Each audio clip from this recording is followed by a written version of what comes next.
Apoio Cultural. Chegou reserva da família Santa Clara. A diferença é clara. Meu caminho é estar com quem acaba de ser eleita. A melhor universidade particular do Brasil.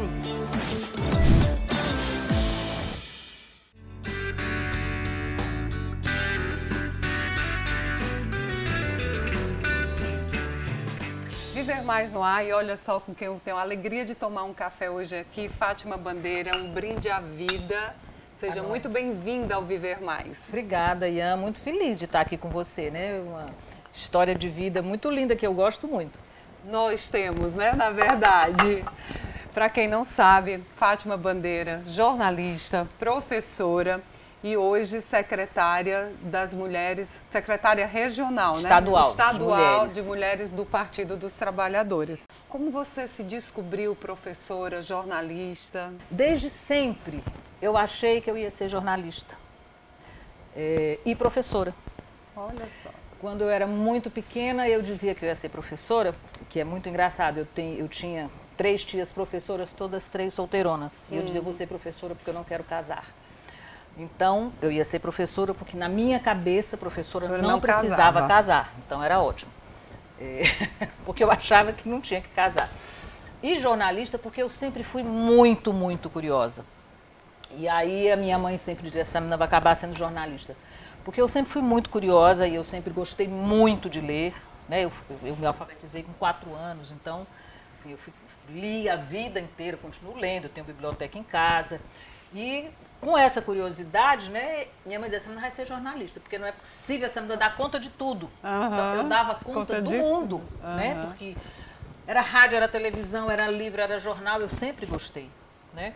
E aí foi um processo natural, né? Primeiro jornalista, professora foi depois, né? Na verdade, eu acabei primeiro jornalista, entrei na faculdade de comunicação com 17 anos. Com 18 eu já comecei a trabalhar, né, o meu primeiro estágio no jornal Estado, né? E depois, quando eu já estava com alguns anos de jornalista, teve concurso para a universidade e eu resolvi fazer, era para a área de televisão. E aí eu resolvi fazer e tirei o primeiro lugar e fiquei nos dois, como jornalista e como professora. Me chamou a atenção você dizer que foi ser professora porque não ia casar, mas acabou casando, é mãe, é avó. E o que é que te levou a mudar esse pensar do casamento?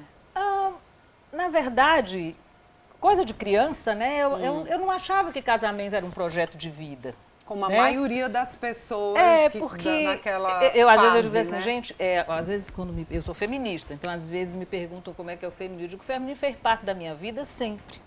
Porque eu não fui criada para casar. Eu fui criada para estudar, para trabalhar, para ter independência, para ter autonomia, né? Então, assim, casamento na minha cabeça não era um projeto. Nunca projetei assim, eu vou me casar com tantos anos, de véu e grinalda. Eu me lembro que eu já casei 2 vezes, né? Porque a pessoa que não quer casar, casou 2, né? O primeiro durou 9 anos, o segundo estamos há 32 anos, né? Com meu segundo marido, nós estamos casados há 32 anos. Cartacho, né? O Joaquim Cartacho, arquiteto.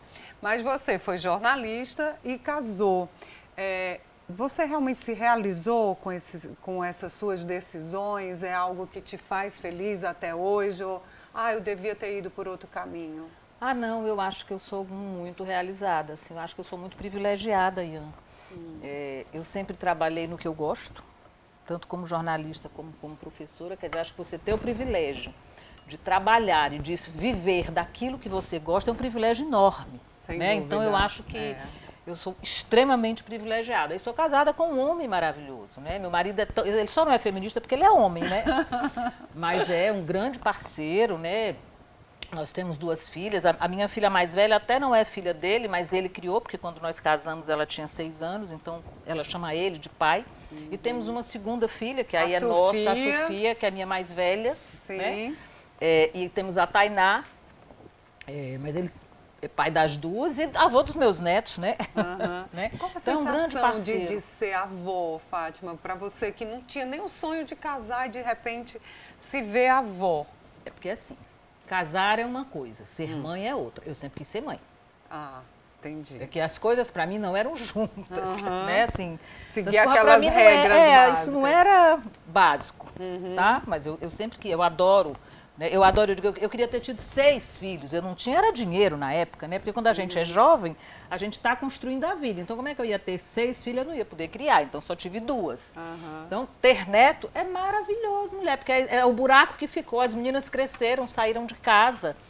Então, eu tenho um casal de netos. Qual o nome Que deles? moram comigo, Lucas e Maria Eduarda. Moram com você? Moram comigo. A idade dos Lucas netos? tem 17 e Maria Eduarda tem 14. Eles foram morar comigo. Lucas tinha 6, Maria Eduarda tinha 2. Nossa, então você Então eu sou mãe-avó. Que né? lindo. Sofia me deu esse privilégio, né? Porque ela tinha vários projetos de vida e aí ela me deu esse privilégio de ficar com as crianças. Então, assim, eu tenho os filhos que eu amo ter, né? Então, assim, eu adoro ser mãe e ser avó. Aliás, às vezes eu digo, inclusive, que é injusto, né? Porque a avó é para estragar neto. Na minha cabeça, o que a avó faz? A mãe educa e a avó deseduca. Isso é o básico, né? E Eu sou você uma avó que cumpre isso? educa. Ah, que educa, né? Porque quando você foi mãe da Sofia, você já trabalhava, né? Já, então você já. não foi aquela mãe muito presente, né? E hoje está fui. tendo... Foi mesmo trabalhando? Ian, quando eu nunca deixei a Sofia com ninguém. Quando a Sofia nasceu, eu trabalhava de manhã, de tarde e de noite, né? Pois é, Nessa como época eu era? trabalhava de manhã, de tarde e de noite. Eu larguei um emprego para poder ficar mais, né? E depois, eu levava a Sofia quando ela cresceu mais um pouco, porque eu deixava ela um período na escola para ir trabalhar. E aí, depois eu pegava e se eu não tinha com quem deixar, eu levava ou para a televisão, trabalhava na televisão e na universidade, ou na universidade. E eu levava comigo, e a Tainá também, e levava para o PT também. Eu nunca deixei as minhas filhas. Levava eu vou aqui tomar uma cerveja ali naquele barzinho, eu só ia num bar que eu pudesse levar as crianças. Então eu nunca deixei as crianças em casa. Eu sempre andei com as minhas, só ia onde eu podia levar. Ah, não posso levar as crianças, eu não vou. Nossa. Então assim, eu sempre fui Mãe pata-choca, presente, sabe? né? Não, mãe chata, daquelas que vai para todo canto com os meninos, que acompanha todas as tarefas, que vai a todas as reuniões da escola, que vai a todos os filmes de criança, que vai todos os eventos. Eu sempre fui uma mãe extremamente dedicada, porque eu acho que essas coisas elas não se excluem. As crianças tinham que fazer parte da minha vida e eu tinha que fazer parte da vida delas. Poxa, se eu já lhe admirava como profissional, agora como mãe, e já que a gente conheceu esse lado maternal de Fátima Bandeira, no próximo bloco a gente vai falar dessa cobertura que você fez, desse seu lado jornalista, do lado profissional. E aqui no Viver Mais eu também pergunto muito as dores e as delícias da passagem do tempo. E você vai contar tudo pra gente daqui a pouquinho. Viver Mais volta já. Apoio Cultural.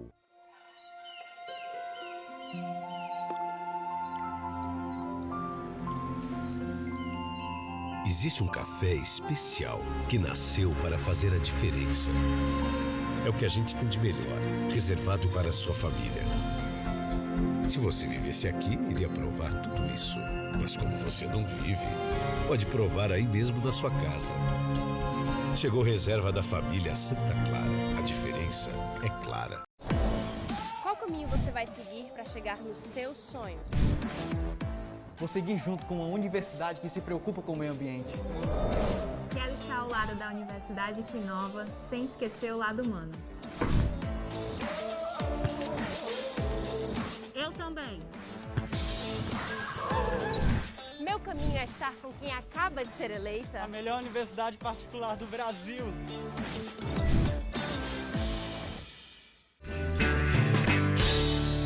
Viver Mais de volta, tomando aqui esse café gostoso, conhecendo um pouco mais da história de Fátima Bandeira. E eu deixei lá no bloco anterior a questão do jornalismo, porque você sempre conciliou, né? Fátima passou na faculdade com 17 anos e eu acredito que na vida de qualquer jornalista tem muita história. No entanto, uma que a gente, por conta do tempo, tem que frisar que é a cobertura do voo 137? 137, do né? acidente do acidente, da Serra da Aratã. VASP, da Serra da Aratã, e você foi a primeira repórter a chegar lá no local. Essa foi realmente a reportagem mais marcante como jornalista? É mais marcante porque é a mais dolorosa, né? Eu lembro quando o Dimitri estava fazendo o documentário, né? Que Sim, saiu o documentário, sim. o Dimitri foi conversar comigo e ele me perguntou se foi a melhor matéria. Eu digo que foi a matéria que eu não queria ter feito. Exatamente, você né? disse, por isso que eu perguntei se foi, né? Porque realmente, assim, foi muito horrível, né? Então, assim, eu não tenho o menor Você orgulho. até se emociona ainda, né, porque quando fala. eu realmente não considero isso, sabe? Eu acho que tem outras coisas mais importantes na nossa profissão. Então, cobrir esse tipo de matéria é muito ruim, é muito doloroso, né? É muito difícil, né? E assim, o fato de ter sido a única a subir foi um acaso, né? Porque quando nós chegamos, nós soubemos ainda na madrugada do acidente. E aí o meu diretor, na época, o Sebastião Belmino, me ligou em casa e disse, olha, aconteceu um acidente, estou mandando o carro aí para você ir ver lá o que é. Aqui na TVC, né? Aqui na TVC. Aqui na TVC. Primeira repórter, a primeira emissora, vamos dar os créditos, né? Aqui na TVC. E aí o carro me pegou, a nossa Kombi passou lá em casa, me pegou e nós chegamos na serra, ainda não tinham fechado a serra, por isso que nós conseguimos subir. Então, quando a gente está subindo, a gente encontra a primeira equipe que está descendo, que aí quando eles descem, interditam, aí ninguém mais sobe, por isso que só nós subimos, né? Porque nós chegamos muito cedo, né? E aí conseguimos subir, depois disso ninguém mais subiu, e aí nós mandamos essa matéria para o Brasil inteiro, para o mundo inteiro, porque só nós tínhamos aquelas cenas horrorosas, imagens, né, pavorosas. 40 anos se passaram, né? Então, como é que você vê o jornalismo hoje com essas facilidades? Você dá um Google, você sabe, tem um conhecimento de tudo, e no período que você começou, não era assim. Então. Como é que você analisa hoje o assim. jornalismo, esse de 40 anos, para esse de hoje? Esses novos profissionais. Se você analisar do ponto de vista dos avanços tecnológicos, nós avançamos muito. Você tem ideia, quando nós subimos a serra, era uma câmera desse tamanho e um gravador desse tamanho. 12 quilos. Eram duas pessoas, uma carregando o gravador, a outra carregando a câmera e o outro puxando os fios. Porque era os fios, então assim, era um horror. O pau de luz, eu sou da época do negócio chamado Arriflex, tá? O que não é era Arriflex? vídeo, Arriflex era uma câmera. A gente gravava em filme. Não tinha esse negócio de gravar e errar, não. Era ou acertava ou acertava. Então, do ponto de vista tecnológico, é óbvio, eu peguei da Arriflex ao celular, né? Porque hoje a gente faz matéria no celular, né? Um a gente grava cartão. no celular e manda para a TV no celular, né? Você tem um bom smartphone, você faz até no celular, enfim. Então, tecnologicamente, as coisas são muito mais fáceis, porque como é que a gente montava uma pauta? Eu fui chefe de reportagem durante, acho que 16 anos, sei lá quantos anos eu fui chefe de reportagem da televisão. Então, assim, montar pauta, o desespero de levantar as informações. Eu me lembro, como eu sou muito curiosa, sempre fui, nós tínhamos uma bibliotecária, dona Zelma, e aí eu dizia, por favor, pesquise esse assunto aqui para mim, que eu tenho que montar a pauta para o repórter sair. Então, era uma dificuldade para a gente coletar as informações e montar uma pauta. Hoje você vai no Google, que dia que explodiu este piso deste negócio aqui, tá lá, dia tal, explodiu o piso, não sei o que, o piso é feito disso. Então, a facilidade de você ter as informações para você contextualizar são maravilhosas. Então, assim, é muito bom que isso tenha acontecido. Por outro lado, eu não vejo isso se refletir nas coberturas. Eu vejo hoje, talvez, coberturas muito mais superficiais do que, com toda a dificuldade que nós tínhamos na época, que éramos obrigados a fazer as pesquisas, a gente tinha mais cuidado com o que a gente ia dizer. Você assiste jornais hoje, vê? E amo, uma pessoa nunca deixa de ser viciada. Eu acordo de manhã, eu abro, esse negócio desse smartphone é fantástico. Eu abro meu celular, eu leio todos os jornais locais, 2 jornais nacionais, 1 jornal internacional. Porque a vida inteira eu tinha... O que é a primeira coisa que eu tinha que fazer todo dia? Porque eu era chefe de reportagem, tinha que montar... O que é que eu fazia? Ler todos os jornais. Então, todo dia de manhã, quando eu acordo, a primeira coisa que eu faço é ler todos os jornais. Eu leio todos os jornais nacionais, locais, internacionais. Todos não, obviamente, alguns, né? Assisto os telejornais, a partir do Primeira Hora, do Hora 1, até o Em Pauta. Enfim, eu não consigo deixar... Dá tempo, porque você bota tudo... Eu assino todos os streaming. Eu tenho todos os streaming. Eu assino, então eu posso fazer tudo no meu celular. Porque eu tenho todos os streams, eu assisto tudo.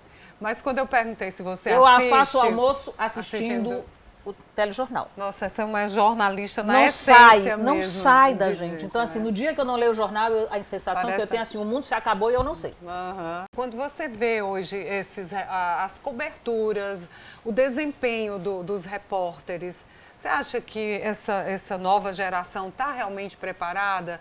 Teria a ousadia de chegar numa Serra da Aratânia para cobrir com essa desenvoltura que você fez e os outros hoje? Como é que... Primeiro, eu não sei se eu fiz com desenvoltura. Fez. Toda vida que eu vejo aquele negócio, eu acho que eu devia ter feito de outro jeito. Acho muito ruim. Claro. Né? Poxa vida, por que eu fiz essa pergunta tão horrorosa? Enfim. Né? A gente Mas, se assim, cobra muito, né? Eu sempre acho que aquela matéria é muito... Não gosto de ver por vários motivos. Um deles é esse, né? Eu acho que ali, meu Deus, devia ter feito muito melhor. Mas, enfim, é assim, não existe uma geração. Na verdade, a questão da profissão, Ian, ela é algo muito pessoal. Então, assim, se você é jornalista porque, de fato, você traz aquilo com você, você vai ter um bom desempenho. Agora, se você é jornalista porque está na moda, né? Assim, é legal ser repórter do não sei o quê, é legal ser influencer, não sei do... E sabe? com essa coisa de influencer Pois hoje? aí a gente tem um monte de gente dizendo um monte de besteira, né? Bom, Melhor nem a gente... melhor nem falar, porque... não gastar nossa energia e nosso porque tempo com isso. até por... Não, assim, só para encerrar. Qual é o problema? São pessoas que não têm a responsabilidade social que a formação profissional nos obriga. Isso. Então, nós temos compromissos com a responsabilidade do exercício profissional. Tem um menino de esporte que eu sou apaixonada, Quem é? Né? Que tem um programa tem uma Pode dizer. numa como chama? Local aqui? Ele faz jornalismo numa emissora e ele tem um blog de... Eu sou doida por esporte, viu? Eu adoro futebol, os do Ceará. verminosos, verminosos por futebol. Isso. O Rafael, Isso, Luiz o Rafael, Azevedo. que foi aluno da faculdade. Aham. Então, maravilhoso. Eu adoro futebol. Eu assisto todo dia os programas de esporte também, para saber como é que meu Ceará está. Tá? Meu Deus Às do 5 da tarde, tá? Eu assisto futebolês todo dia às 5 da tarde. É o Jussier. É o Jussier. Eu adoro Gente, futebol. Eu acho que o relógio dela tem mais do que 24 horas. Eu tenho que ir para o intervalo e acabei me perguntando as dores e as delícias da passagem do tempo. A gente deixa para o próximo bloco. Tá bom. Vou aprender aqui como é que funciona esse relógio com tanto tempo. Viver mais, volta já. Apoio Cultural.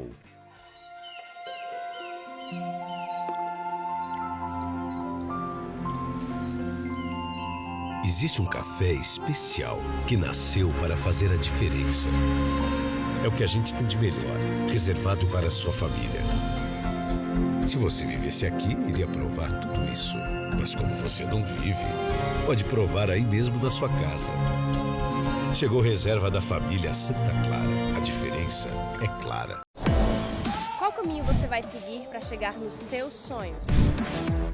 Vou seguir junto com uma universidade que se preocupa com o meio ambiente. Quero estar ao lado da Universidade que inova, sem esquecer o lado humano. Eu também. Meu caminho é estar com quem acaba de ser eleita. A melhor universidade particular do Brasil.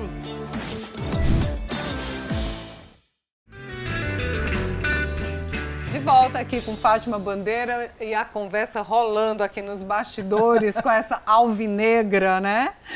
Mas vamos logo à pergunta, as dores e as delícias da passagem do tempo. Você já chegou aqui me dizendo que tem 65, né? Isso. E aí, tem mais delícias ou dores chegar a essa etapa da vida? Olha, as dores são as das juntas, né? Minha filha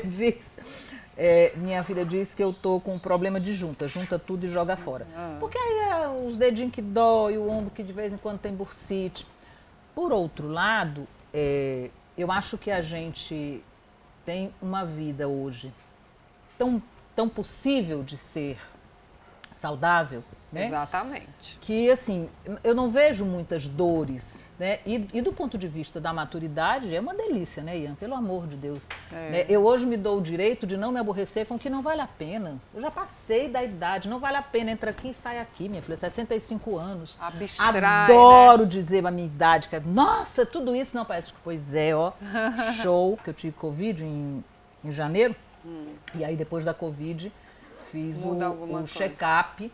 E Não, aí? estava tudo ótimo, Tudo graças a Deus, ótimo. tudo ótimo. Né? Eu já tomei minha 4ª dose também, tudo ótimo. Né? Se tiver a 5ª, eu tomo a 5ª, a 6ª, a 10ª. Enquanto tiver vacina, eu Mas tô você tomando. Mas se eu acho que a cuida, gente... se cuidou, porque trabalhando, Eu não- filhos, veja você só. fez alguma atividade física, se preocupa com a alimentação? Eu, assim, na verdade, nada muito rígido. Porque eu acho que eu não tô mais na idade de me privar de nada. Mas também nada em excesso. Então, assim, Equilíbrio, né? isso, né? Ah, você não come carne. Como, mas não como muita carne, até porque não gosto. Então, prefiro frutos do mar, né? Não come muita gordura, não, porque no básico da minha alimentação, arroz e feijão. Né? A alimentação do brasileiro, a base, é arroz e feijão. E que é muito Então, bom, né? Então, se assim, botar um ovo. Se você botar um ovo, uma sopinha. Então, assim, na verdade, eu acho que o grande cuidado é você não exagerar em nada. Mas, assim, eu acho que se você procura manter esse equilíbrio, você consegue conviver. E aí, o que eu procuro fazer é isso. Você tem tempo de fazer academia? Não, que eu não tenho saco, mas eu tenho esteira dentro de casa. Então, Mas não serve de cabide não, né? Essa esteira. Também. Também. Também, né? Porque ela tem assim um bicho aqui ótimo. Ótimo, né? pra botar as roupinhas lá. Também, né? Você falou, Fátima, que tem 65 anos, né? E que faz questão de dizer isso. Você é vaidosa? Ah, eu sou muito. É. Eu acho ótimo. Adoro me arrumar, ó. Adoro me pintar, me arrumar, me sentir bem. Sabe? Me sentir admirada, né? Adoro quando eu me arrumo e meu neto diz, vovó, você tá tão bonita hoje. Nossa senhora, o ego vai lá em cima, né? Isso é muito bom. Isso é muito bom para nós, né? As mulheres antigamente, bom, eu sou feminista, as mulheres antigamente, elas estavam no fim da vida, elas não serviam para nada. Maria, com 40 né? anos acabou. Então, assim, eu com 65 anos então, estou bombando, né? E aí, assim, eu gosto demais de me arrumar, imagina, e eu sou super vaidosa e acho que todas devemos ser. Não é aquela vaidade de desespero de fazer, eu nunca fiz plástica, né? Não é isso. É você se sentir bem com o seu corpo. Eu me sinto muito bem com o meu. Eu olho no espelho e acho que eu sou bonita. Paciência, gente. Quem quiser que não ache, eu acho. Deve ter visto algumas restrições às mulheres. Avançou ou não? Ou a gente ainda tem muito o que conquistar? A gente tem muito o que conquistar. Eu me lembro, Bianca, quando eu resolvi ser jornalista, eu tinha um namorado. E a mãe desse meu namorado ficou horrorizada, porque jornalista na minha época era sinônimo de... Sério? Sim, isso é década de 70. Né? Eu entrei na faculdade em 73. Então preconceito. Era um preconceito. Mulheres não eram jornalistas. Acho que tinha a Dízia, Ivonete, Marília, muito poucas. Né? E de televisão ainda por cima. Aí é que o preconceito era enorme. Né? Então, assim, claro que havia muito preconceito, mas nós avançamos em ocupar espaços que não são espaços culturalmente preparados para receber as mulheres. Por exemplo? Porque não, de uma maneira geral. Se você política, pensar, principalmente. Se você, qualquer aspecto que você pensar da organização social, ele não é preparado para receber a mulher. O único espaço que nos foi reservado foi o espaço do lar, que é para a gente não sair de casa. Mas se você pensar no espaço da política, nós não podemos entrar. Quando eu entro no espaço da política, o que é que gera? Violência política de gênero. Então, se eu entro no mercado de trabalho, o que é que gera? Assédio moral, assédio sexual, porque eu não posso sair de casa. Então, assim, esse mundo do trabalho não é feito para nós, o mundo da política não é feito para nós. Então, nós temos muito que avançar. Por quê? Porque mudanças culturais são sempre muito lentas. E quando a gente tem o retrocesso que nós temos nesse país, com o avanço do conservadorismo, com a mulher virar bela, recatada e do lar, né? Eu não fui criada para ser bela, recatada e do lar. Você é bela, então, né? Mas eu sou bela, recatada e do lar, não. Zero. Então, assim, nós temos muito que mudar. E tivemos um retrocesso muito grande com o estímulo, e não só as mulheres, se você pensar, todas as minorias. O avanço que estávamos tendo da população preta, o avanço que estávamos tendo com as populações LGBTQIA+, tudo isso foi desmontado, política de cota, tudo que a gente avançou foi desmontado. Então, nós estamos num processo muito difícil no país que vai nos exigir não só avançar, a gente retomar o que a gente tinha para depois de retomar avançar, porque está muito difícil para as mulheres, muito difícil. Nós vamos cada vez ganhar menos, nós vamos cada vez ser mais assassinadas. Você sabe o que aconteceu no meu próprio partido de violência e a gente não pode deixar de dizer, tem que dizer e tem que denunciar. Meu partido tem uma história de construção da luta das mulheres, então não é possível dentro do meu partido ter acontecido o que aconteceu, mas enfim, as providências estão sendo tomadas, né? Já é um avanço. Já foram tomadas, então assim, nós não podemos aceitar, mas temos muito, muito, muito para construir. Fiquei encantada com essa história, já lhe admiro muito. Obrigada. Como profissional e sabendo assim de outros detalhes a gente passa a admirar mais. Você está nas redes sociais? Vive pendurada, né? Como é que te acha? No Instagram? Mulheres@PT Ceará. Daí é Instagram, Facebook, todas. É Mulheres@PT Ceará. E Fátima Bandeira PT. Instagram, Facebook, é tudinho. Pronto. Acha para aprender mais aqui com a maturidade de Fátima Bandeira. Nós também estamos nas redes sociais, a gente tem um canal no YouTube, Viver Mais com Ian Gomes. Então, terminou aqui a nossa conversa, você vai lá no nosso canal, compartilha, escuta de novo e assiste novamente o Viver Mais. E também pode seguir Ian Gomes, jornalista, no Instagram, no Facebook. A gente se encontra lá e aqui. Lembrando que além do sábado, 10 da manhã, você pode assistir a nossa entrevista também, quarta-feira, 11 da noite. Ian, obrigada, querida. Adorei ficar aqui, reencontrar você. Essa conversa leve, maravilhosa. Beijos, beijos para todos. Obrigada. Um brinde à vida, com mais solidariedade, amor, paz entre as mulheres, entre o ser humano, né? Viver Mais de hoje fica por aqui. Até o nosso próximo encontro. Combinado?